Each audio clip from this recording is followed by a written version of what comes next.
तो पिछले पार्ट में हमने देखा था कि नीली वहाँ यू के पास आया हुआ था, जहाँ उसे बहुत सी चीजें जानने को मिलती हैं, जैसे कि यू ने हेवनली आई टेक्निक की मदद से वो सारी बातें जान ली जो सिर्फ नीली को पता थी। हालांकि इसके बाद उसने अपनी लाइफ के 50 साल उस टेक्निक को दे दिए हैं।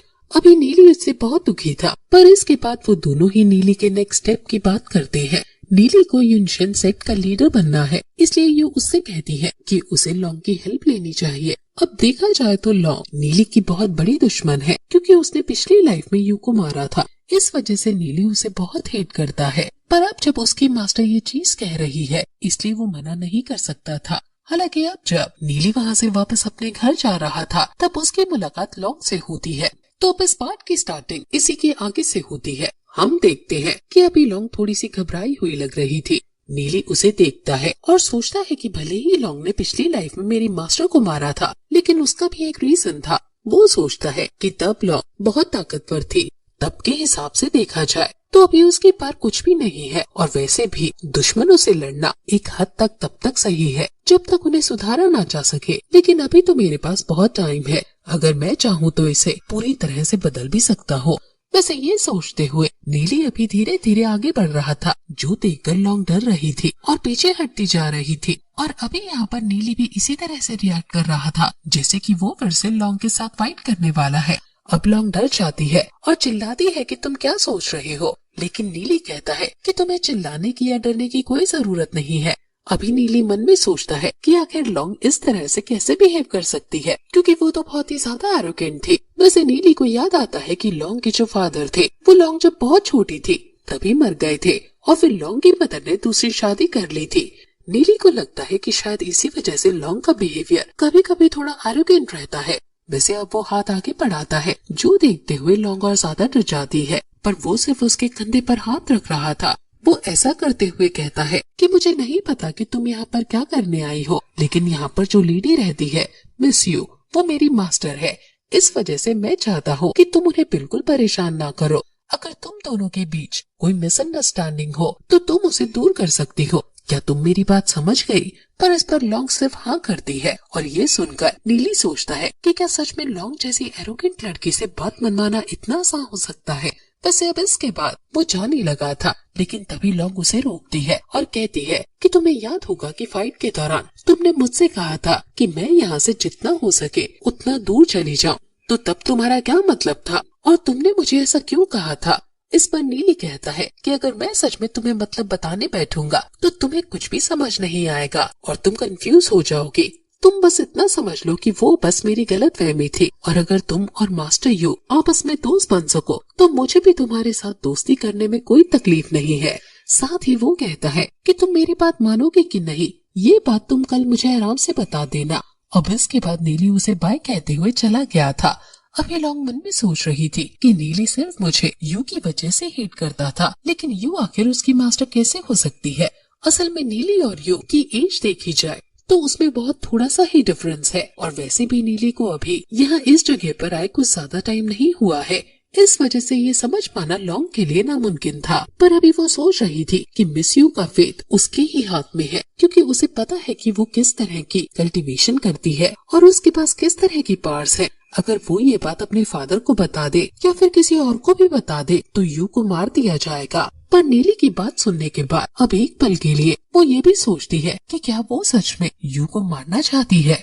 वैसे अब इसके बाद यहाँ से सीन चेंज होता है। हम देखते हैं कि नीली अभी अपने घर पर पहुंच चुका था, लेकिन जब वो बाहर था तभी उसे अपने कमरे से बहुत ही तेज लाइट निकलती हुई दिखती है। वो अंदर आते हुए ये समझ जाता है कि गॉडेस यू यान ने डेस्टिनी रियलम को अचीव कर लिया। हालांकि वो ये चीज भी नोटिस करता है कि गॉडेस यू यान की जो डेस्टिनी रियलम की एनर्जी थी वो ऑर्डिनरी ह्यूमन से कहीं ज्यादा है। अब नीली सोच रहा था कि आखिर उसकी खुद की रियलम कौन सी होगी, क्योंकि उसने बहुत टाइम से ये चीज चेक ही नहीं की थी कि वो कौन सी स्टेज पर पहुंच चुका है। वो कहता है कि रोज उठना, खाना, सोना और साथ ही वो डेमन स्पिरिट बॉल्स बेचना, इसके अलावा तो उसने अभी तक कल्टीवेशन के लिए कुछ भी नहीं किया है। उसे अंदर से ऐसा महसूस होने लगा है कि वो लू की तरह बनते जा रहा है, मतलब थोड़ा सा आलसी। हालांकि अब वो बैठता है और कहता है कि वैसे मैंने बहुत सारे स्पिरिचुअल स्टोन जमा कर लिए हैं, तो अब उनका इस्तेमाल करने का टाइम आ चुका है। वो उसके इस्तेमाल से तुरंत ही बैठकर कल्टीवेशन शुरू कर देता है। और फिर अब यहाँ से सीन चेंज होता है और अगले दिन पर आ जाता है। हम देखते हैं कि नीली अभी अपनी क्लास में था, जहाँ पर मास्टर सभी से कह रहे थे कि आज फिर से उनका स्पेयरिंग सेक्शन है, मतलब कि उन्हें एक दूसरे से फाइट करनी होगी। जो टेक्निक मास्टर ने उन्हें सिखाई है उसे अप्लाई करते हुए।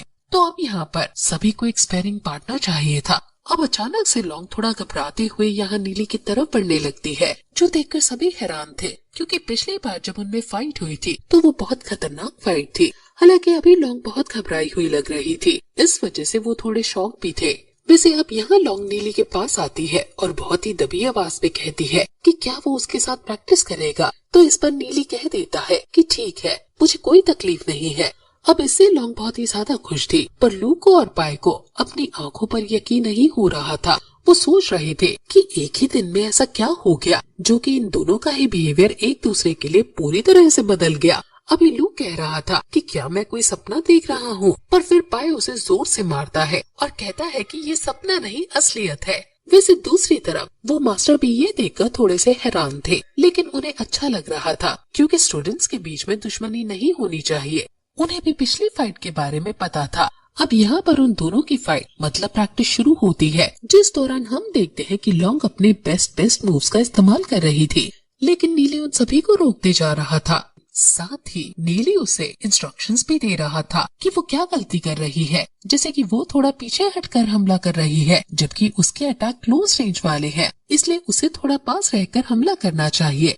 साथ ही यहाँ नीली उसके वीक पॉइंट्स भी बताता है। वो वीक पॉइंट पर पंच करते हुए उसे वहाँ से दूर हटा देता है और कहता है कि उसे अपने वीक पॉइंट्स को कवर कर रखना चाहिए। अब लॉन्ग समझ गई थी कि नीली की पार तो इससे भी ज्यादा है, पर वो अभी सिर्फ अपनी कुछ ही पार का इस्तेमाल कर रहा है, लेकिन ये उसकी प्रैक्टिस के लिए अच्छा है। वैसे अब इसके बाद लॉन्ग स्पीड का सहारा लेती है।